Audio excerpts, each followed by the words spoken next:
lives for 969. Lamech, Noah's father, lives 777 years old. And Enoch lives for 365 years old, but technically never dies, but that's a story for another day.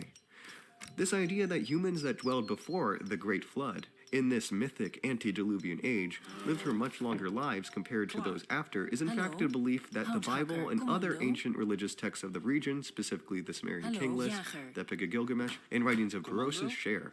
Among other things, this further illustrates the point that we discussed in my Leviathan video, that the early Hebrews had a lot in common religiously with the Sumerians, Babylonians, and other cultures of the region.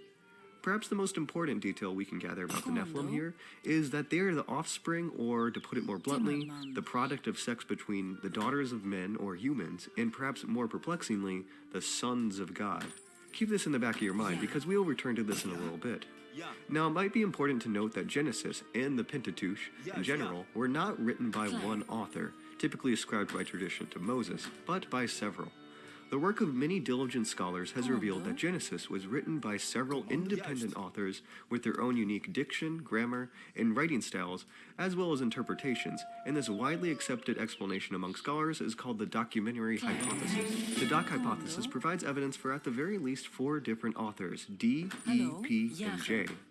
Nephilim in Genesis 6:4 appears to have been written by the author known as P, or the priestly source. This author is probably most distinguishable from his primary counterpart J, or the Yahweh source, due to, among other things, the word he uses for the name of God.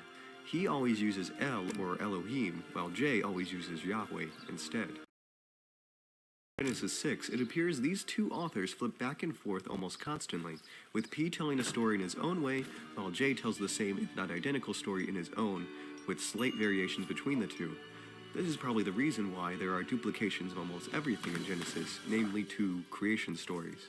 What is happening here is the work of 2, and sometimes more, different authors' works are being merged together or interspliced and mixed with one another, resulting in the Bible we know today. The Bible was a collaborative effort, and the Old Testament appears to have been constructed in a manner similar to the Gospels, where different authors contributed their own message as opposed to one singular one by the name of Moses.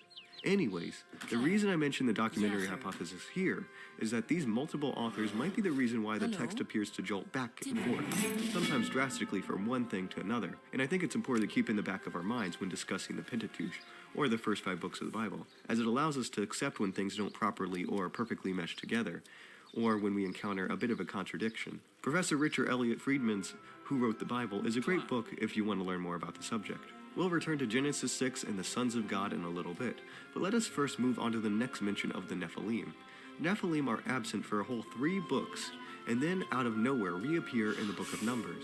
So to set the stage, Moses and the Jewish people have escaped slavery from Egypt, as described in Exodus. And after receiving the 10 Commandments and wandering the desert for 40 years, they are just about ready to enter into and take their promised land, Canaan, modern-day Israel, Palestine. The Lord said to Moses, "Send men to spy out the land of Canaan, which I am giving to the Israelites." So they went up and spied out the land, and they told him, "Yet the people who live in the land are strong, and the towns are fortified and very large. And besides, we saw the descendants of Anak there." So they brought to the Israelites an unfavorable report of the land that they spied out, saying, "The land that we have gone through as spies is a land that devours its inhabitants, and all the people that they saw in it are of great size. There we saw the Nephilim, the Anakites come from the Nephilim, and to ourselves we seemed like grasshoppers, and so we seemed to them."